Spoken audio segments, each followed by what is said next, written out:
Bonjour à tous, bienvenue pour cette vidéo Warhammer Underworld. Et oui, je vous l'avais annoncé, c'est de retour sur la chaîne. Alors quoi de mieux que commencer par justement un des decks Rivals accessible à tous, donc ce qu'on appelle un deck universel, donc accessible donc pour le format Rivals mais également pour le format Nemesis. Je vous rappelle que la différence entre les deux, c'est que le format Rivals, Rivo, vous n'avez accès qu'au deck Rivals spécifique pour jouer, donc vous jouez avec l'entièreté du deck, et dans le deck Nemesis, vous le mélangez entre guillemets avec le deck propre à la bande, et avec tout ça, vous formez le deck qu'on appellera le deck Nemesis. Donc dans ce deck Rivals, aujourd'hui, on va faire l'analyse de Tooth and Claw, donc griffes et dents, et donc vous allez voir ce qu'il y a dedans, donc justement, avec les trois types de cartes que l'on peut trouver dans un deck, c'est-à-dire les objectifs, les améliorations et les cartes d'action directement. Allez, je vous propose qu'on commence juste après le générique.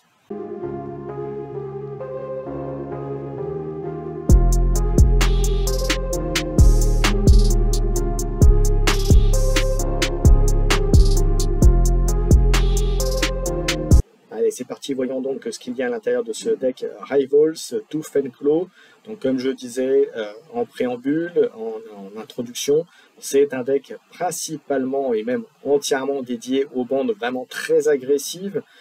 Donc notamment, on peut citer les Bagor, les Ironjo, donc en faction de la première saison, mais on pourrait très bien penser que les Stormcast ou les Berserkers de Khorne de la première saison de Shakespeare pourraient rentrer dedans, mais bien entendu, il y a d'autres bandes qui pourraient être bien sûr mises dans cette catégorie sans souci. Donc on va regarder ce qu'il y a à l'intérieur de ce deck, donc, qui est universel, donc utilisable par toutes les bandes, donc y compris la bande, et c'est pour ça, c'est une des raisons pour lesquelles je reviens sur le jeu Underworld. Et donc on va voir ce qu'il y a à l'intérieur, et donc on voit qu'il y a des petites règles qui arrivent avec l'ajout de ce deck Tooth and Claw.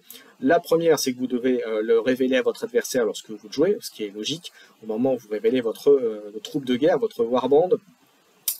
Et les autres choses, c'est que vous avez la possibilité au début d'un tour, d'une activation d'un de vos guerriers, la possibilité de lui mettre un jeton stagger, donc chancelant, titubant sur lui.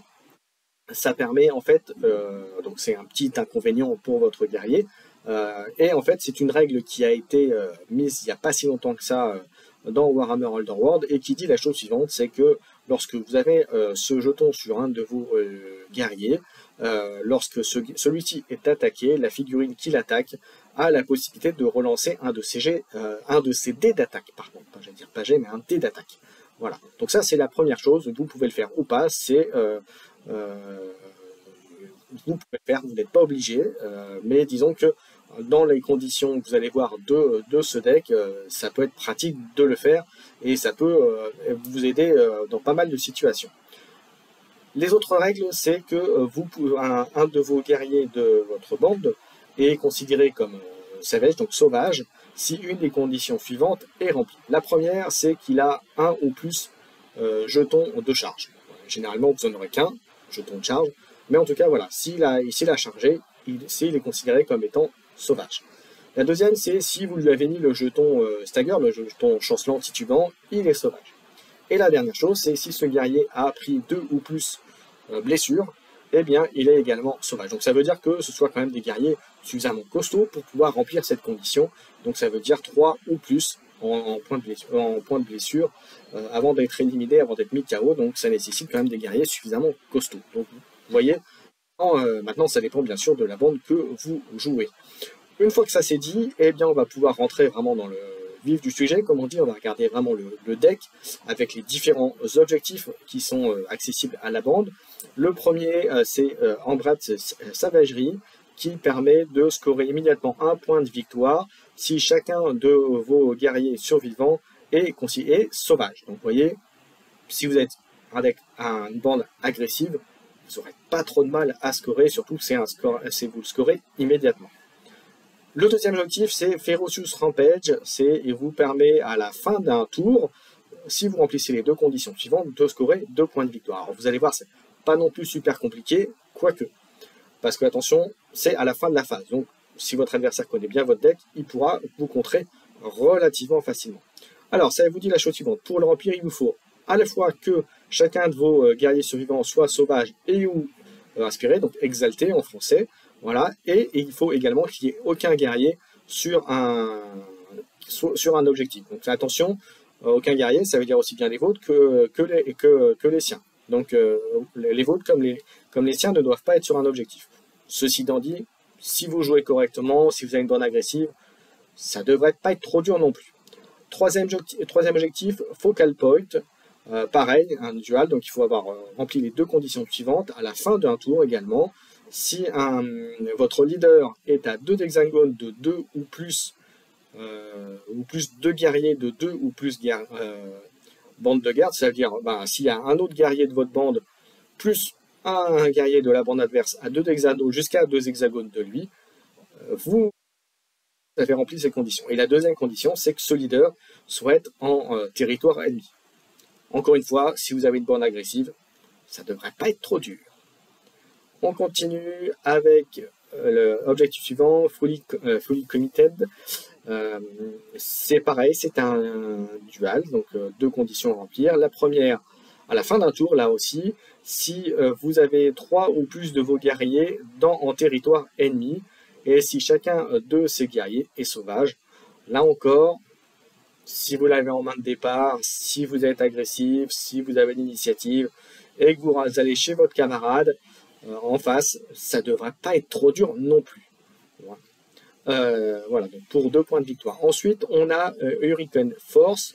Là aussi, c'est un duel, donc 2 conditions qui sont remplies également à la fin d'une phase. C'est si chacun de vos guerriers survivants est en territoire ennemi, et la deuxième, s'il n'y a pas de figurine ennemie dans votre territoire. Ça rapporte 3 points de victoire, c'est pour ça que c'est un peu plus dur de remplir les deux. Là encore, si vous êtes très agressif et que vous mettez la pression sur votre adversaire, ça peut se remplir relativement facilement là aussi. Maintenant, un adversaire qui connaît bien votre deck ou votre façon de jouer va pouvoir le contrer aussi relativement facilement. Ensuite, on a le leader pack comme 6e objectif. Ça fait que vous le scorez à la fin d'une phase si vous avez éliminé le leader adverse pour un point de victoire. Si vous avez une bande agressive, vous devriez pouvoir aller le chercher. Attention toutefois, vous avez des bandes qui, comme vous le savez, jouent beaucoup sur la défense, sur les prises de position, sur les attaques à distance. Attention, voilà. Mais c'est pour un point de victoire, c'est largement envisageable. Allez, on va attaquer les 6 suivants. Alors, on a le macabre spectacle qui est un surge que vous pouvez scorer immédiatement si l'attaque d'un de vos guerriers a éliminé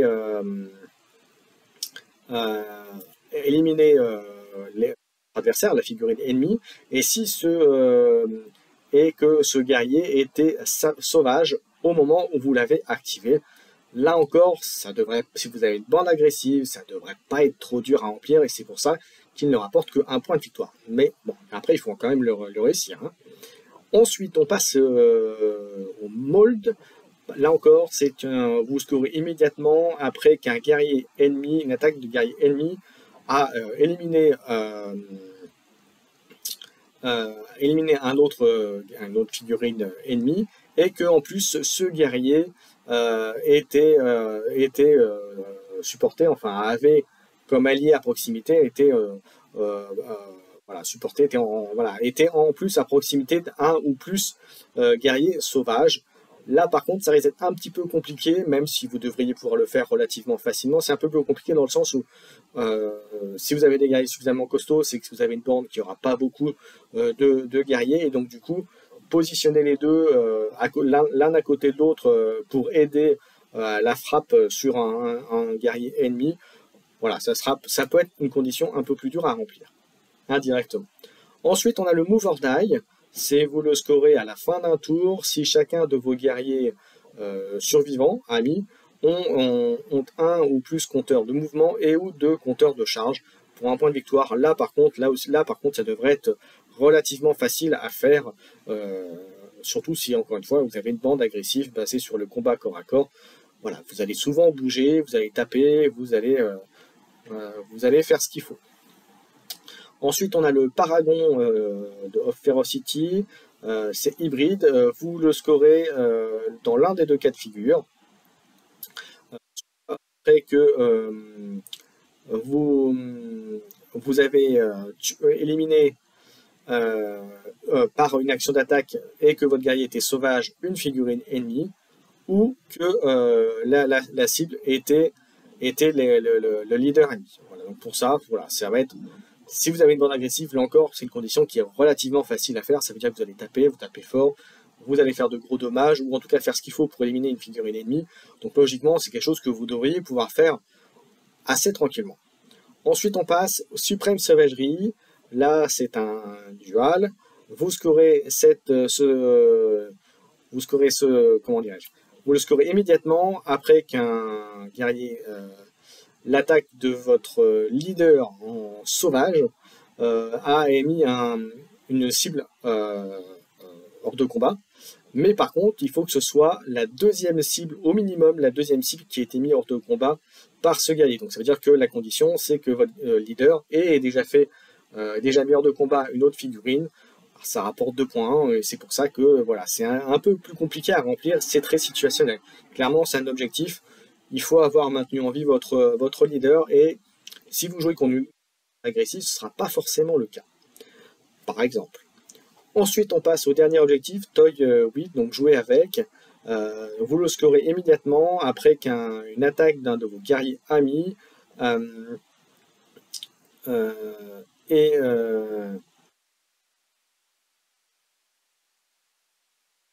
voilà, si une figurine ennemie a tapé sur un guerrier ennemi qui était vulnérable. Donc c'est une condition spécifique qui sera vraiment... voilà, ça ne rapporte que 1 parce que c'est très, très situationnel, mais pourquoi pas, ça peut se faire relativement facilement. Après, tout dépend de la bande sur laquelle vous allez taper. On va passer maintenant, on a vu donc vous voyez les 12 cartes objectifs qui composent ce deck. Donc vous voyez, vraiment placé vraiment sur de la baston, hein, sur du combat, sur mettre hors de combat des figurines, aller se positionner, charger, enfin vous voyez, tout ça pour faire ça dans la bonne ambiance, comme qui dirait. Ensuite, on va passer aux cartes d'action. Donc il y en a 10. Après avoir vu les 12 objectifs, on va passer aux 10 cartes d'action et on fera les 10 cartes d'amélioration qu'on peut jouer dans ce deck. Alors le premier, c'est le Binding Helix. Vous choisissez un de vos guerriers sauvages qui est à 3 pouces, à 3 hexagones, pardon, pas 3 pouces, 3 hexagones de votre leader. Et ce guerrier, vous lancez un dé de défense pour chacun des améliorations qu'il aura sur lui. Et si vous roulez 1 ou plus bouclier, rien ne se passe. Sinon, le guerrier devient une bête et cette persiste jusqu'à ce que ce guerrier ou que votre leader soit mis hors d'état, donc soit mis KO. Voilà, donc c'est très spécifique, ça nécessite d'avoir des petits combos derrière, mais c'est plutôt voilà, c'est pas inutile, mais c'est vraiment très situationnel comme capacité. Ensuite, on a le Call to Heal. Vous choisissez une bête. Tiens, ça tombe bien, on a la possibilité d'en devenir une ou un guerrier sauvage. Voilà, c'est pareil. Vous pouvez pousser ce guerrier d'un hexagone ou jusqu'à 4 hexagones si un guerrier ami est adjacent à ce guerrier ami. Donc ça, c'est plutôt pas mal, ça permet de se déplacer un peu plus vite. C'est très bon en début de partie, par exemple. Vous voyez, généralement, vous avez souvent alors ça dépend bien sûr des plateaux, mais vous avez des positions de départ souvent adjacentes. Donc vous avez la possibilité, si vous le faites, boum, vous le faites bouger de 4 hexagones. Tout ça, ça peut être un bon moyen de faire une rampe de lancement, pardon, j'allais dire, à l'un de vos guerriers, et puis principalement un guerrier qui peut taper fort. Voilà, pas forcément votre leader, parce que si vous arrivez derrière, votre adversaire pourra aller taper dessus après derrière. Donc voilà, mais ça peut être une bonne manière d'aller embêter votre adversaire très rapidement. Ensuite, on a le Dark Command. Vous choisissez une bête, un guerrier qui est sauvage. Vous faites un dommage à un ennemi guerrier qui est adjacent au guerrier choisi. Et voilà, bon, vous faites un dommage. C'est toujours bon à prendre. Voilà. Situationnel, mais toujours bon à prendre. Ensuite, déterminer brutalité déterminante, determined brutality. La première action d'attaque à range 1, donc ça veut dire corps à corps. Hein.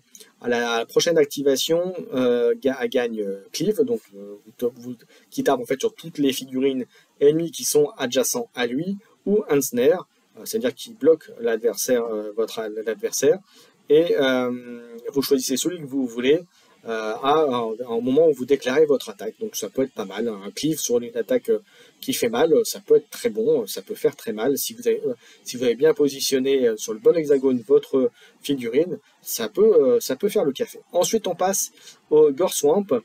Donc c'est une capacité de domaine. Alors ça fait que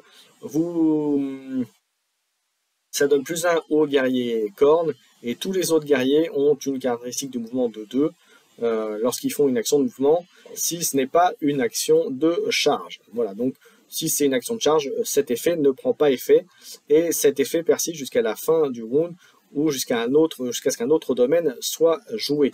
Alors là, vous voyez, clairement, c'est plus spécifique au gore ou au corneux, à la bande de Berserker. Mais voilà, quand même, ça reste quand même intéressant, dans le sens où vous pouvez aussi le faire autour de votre adversaire, au moment où ça va être votre adversaire de jouer, avant son activation, pour l'impacter, pour le bloquer dans ses mouvements, l'empêcher de venir chez vous par exemple, ou l'empêcher d'aller sur un objectif. Voilà, ça peut être pas mal. Ensuite, on a l'internal Surrender. Vous choisissez un guerrier ami qui est sauvage. Vous lui donnez plus 1 dé à son action d'attaque, à la prochaine action d'attaque. Sinon, il a également moins 1 de défense, avec un minimum de 1. Ça persiste jusqu'à ce que le guerrier soit mis hors de combat. Donc c'est un effet, c'est presque une amélioration tant que le guerrier est en vie. Donc vous voyez, plus 1 dé pour attaquer, c'est toujours bon à prendre. Et par contre, attention, moins 1 en défense, donc il va être plus facilement touché. Si en plus vous lui avez mis un jeton chancelant, stagger, ça peut lui faire très très mal. Attention, choisissez bien sur qui vous allez mettre cette carte. Ensuite, on a le Lurking Knarklox. Voilà, c'est un domaine également. Les hexagones covers deviennent létales. On rappelle létal, c'est quand vous allez sur la figurine, donc vous prenez un point de dégâts, et cet effet persiste jusqu'à la fin du round, ou jusqu'à ce qu'un autre domaine soit joué. Bon, c'est très situationnel, parce que ça dépendra vraiment des plateaux sur lesquels vous allez jouer, mais pourquoi pas. Ensuite, on passe à Predatory Fog, un domaine. Après que l'activation de chaque guerrier, donc vous le mettez chancelant pour chaque guerrier qui a fait une attaque de 1 ou de 2 durant cette activation. Voilà, donc cet effet persiste jusqu'à la fin du round, jusqu'à ce qu'un autre domaine a été joué. Donc ça peut faire très mal. Si vous êtes dans une position défensive, ça peut être bien de le jouer. Voilà, si vous avez fait toutes vos activations et que c'est votre adversaire qui doit par exemple finir juste après, qu'il lui reste une activation et que vous pensez certainement qu'il va venir vous attaquer, ben vous pouvez la jouer, et comme ça, vous pouvez l'embêter un petit peu. Maintenant, voilà, à voir, ça peut être dangereux dans les deux cas. Ça peut être dangereux à jouer en tout cas en fonction des situations. Ensuite, on a un Reckless Est. Ça vous donne plus de mouvement à vos guerriers à la prochaine activation. Donc, la prochaine activation de figurine, il aura plus de mouvement, donc plus de cases. Et après la prochaine activation, vous mettez donc chancelant stagger chaque guerrier qui a fait une action de mouvement durant cette active action. Donc, attention, voilà, vous allez mettre le jeton chancelant à votre guerrier. Et enfin, le dernier gambit, c'est Savage Season. Vous choisissez un ou plus de vos guerriers amis, et ils se soignent d'une blessure et deviennent chancelants chacun. Mais ça peut permettre de mettre en vie, voilà, imaginez, vous avez un guerrier, il a perdu 2 points de blessure, il en a 3, et bien vous lui soignez de 1, il aura perdu que 1, et donc ça obligera votre adversaire à refaire une attaque à 2 plutôt qu'une attaque à 1 par exemple. Donc vous voyez, il y a plein de petites situations où le dégât supplémentaire peut faire toute la différence, surtout à Underworld où le dégât peut tout changer. On passe maintenant aux améliorations, donc après avoir vu les objectifs, après avoir vu les gambits, donc les cartes actions, on va pouvoir maintenant mettre les cartes upgrade. Je vous rappelle que la plupart des cartes upgrade coûtent en points de victoire, puisqu'il vous faut des points de victoire pour pouvoir les poser sur vos figurines. La première, c'est le best color, ce qui vous dit la chose suivante. Donc quand un guerrier, un ami sauvage, et la cible d'une action d'attaque, si ce guerrier est en support de ce guerrier, ce guerrier supporte l'autre guerrier en action. Après qu'un guerrier sauvage a été poussé, autre qu'une réaction, vous pouvez pousser ce guerrier d'un hexagone vers ce guerrier. Concrètement, votre adversaire tape un de votre guerrier qui est à proximité, qui est à un hexagone de vous. Il s'est fait pousser, vous pouvez le repousser, vous pouvez le suivre de 1 pour rester à proximité de cette figurine. Donc c'est plutôt pratique. Ensuite, deuxième amélioration, c'est les griffes bêtes. Donc vous voyez, c'est au corps à corps, c'est 2 dés, mais il faut des épées pour réussir, et ça fait 2 dégâts. Et Flurry, ce qui est bien, c'est que si ce guerrier est sauvage, vous pouvez relancer vos dés d'attaque quand vous faites votre jet. Donc vous pouvez relancer, imaginez que vous avez lancé 2 dés, il n'y a aucune réussite, vous pouvez les lancer, et bien voilà, ça vous permet d'essayer d'optimiser les chances d'obtenir au moins une ou 2 réussites. Ensuite, on a la brutale transformation. Voilà, on ne peut pas le donner à un guerrier leader, donc un chef, ou à une figurine large, c'est pour éviter de le mettre sur le troll par exemple, hein, pour ceux qui s'en souviennent, et ce guerrier est une bête, et en revanche, il a plus de dommages aux attaques guerriers de distance 1, donc c'est-à-dire au corps à corps, et ce guerrier ne peut pas faire d'action, de super action. Voilà, c'est pour mettre une petite limitation guerrier, mais déjà plus haut dégâts, ça fait mal. Hein. Si vous mettez sur un guerrier qui fait 2 ou 3 de dommages, il passe tout de suite à 4-5, il n'y a pas beaucoup de figurines qui vont tenir sur une attaque de ce guerrier. Donc ça peut faire très très mal. Ensuite on passe à Feral Altération. Donc toujours une upgrade, une amélioration. On ne peut pas le donner à un guerrier large. Voilà, ce guerrier devient une bête, il gagne plus en mouvement, plus une blessure, donc il faudra le faire tomber. Et les actions d'attaque de ce guerrier d'attaque de 1 ou 2 hexagones ont knockback 1, donc c'est-à-dire repoussé de 1. Donc vous voyez, c'est plutôt une très bonne amélioration, quelle que soit la figurine finalement, puisqu'il n'y a pas vraiment d'inconvénient à part le fait d'être une bête là-dessus. Ensuite, on passe au Feral Instinct. Ce guerrier devient une bête. Donc voilà, on est vraiment Gryffindor, hein, c'est vraiment dans la thématique. Voilà, on va taper, on fait mal et on ne pense qu'à taper et à faire mal à votre adversaire. Donc, comme je disais, ce guerrier, donc sur cette carte, Feral Instinct, le guerrier devient une bête, plus 1 en dommage aux attaques de corps à corps, donc distance 1 de ce guerrier.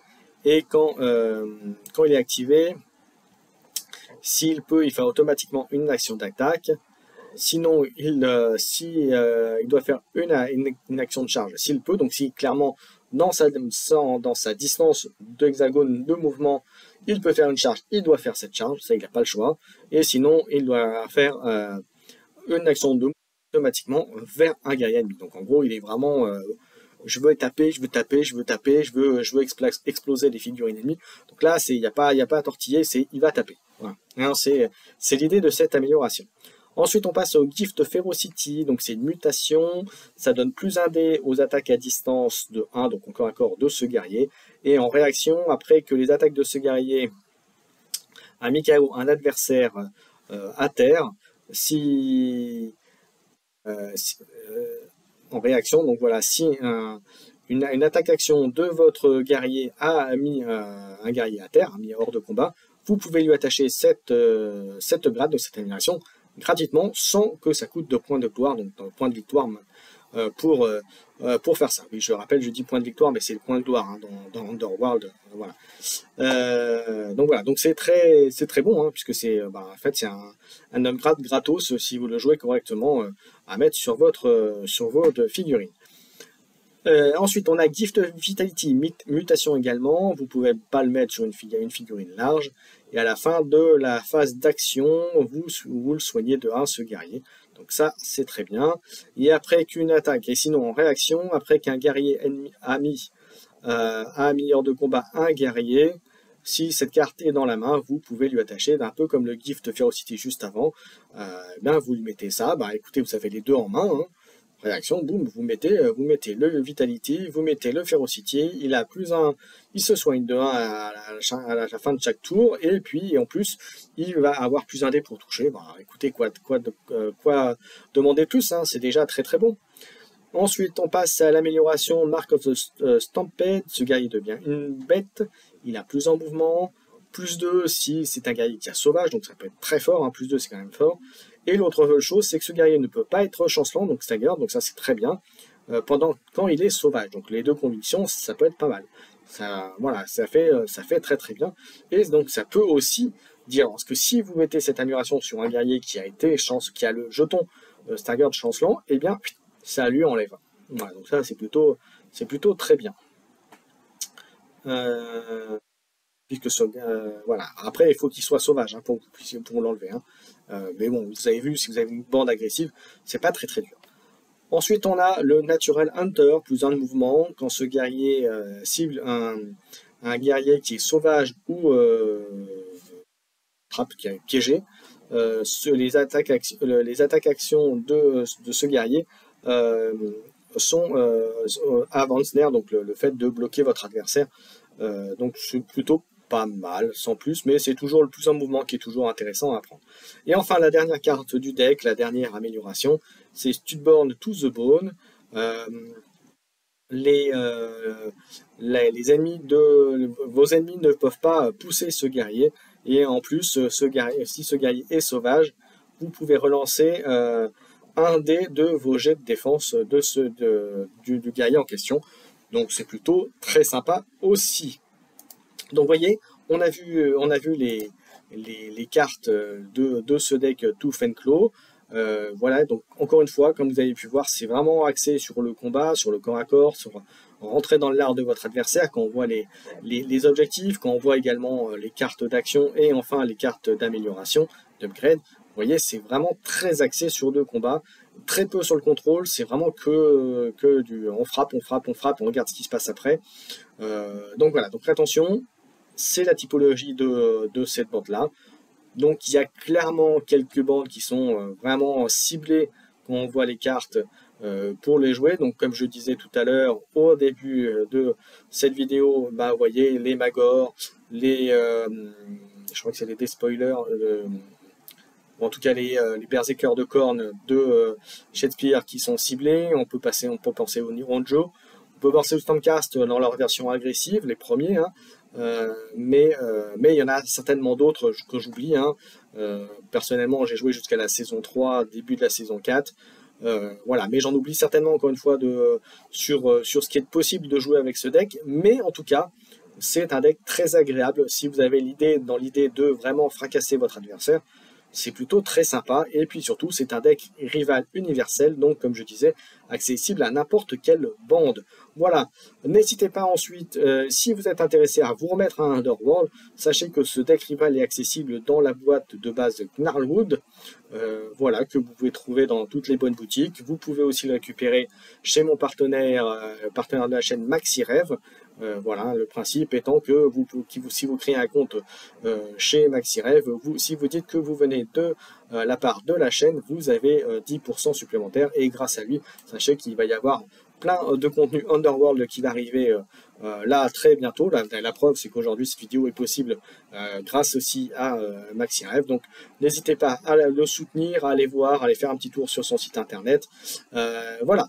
Merci à tous en tout cas de m'avoir suivi jusqu'au bout. N'hésitez pas à commenter, à liker, à vous abonner à la chaîne. C'est important aussi pour le référencement. Mettre un petit commentaire, un petit pouce, voilà, pour que les gens qui chercheraient du contenu français Warhammer Underworld le trouve. Alors comme vous avez vu, mon contenu sera axé sur Rivals et sur Nemesis, mais c'est déjà beaucoup, c'est déjà simple. Et puis, comme je disais, je suis pas fan du format Championship qui est trop, pas trop compétitif, c'est pas le mot, mais vraiment, il faut être vraiment dessus à tout le temps, 24 heures sur 24, pour vraiment suivre le jeu. Là, avec ce mode-là, c'est Rivals ou Nemesis, on a de quoi y jouer sans trop se prendre la tête, et c'est déjà très bien, et merci à Games d'avoir proposé ces nouveaux formats. Voilà, merci à tous encore une fois, on se donne rendez-vous pour plein d'autres vidéos Warhammer Underworld très prochainement sur la chaîne. Ciao ciao.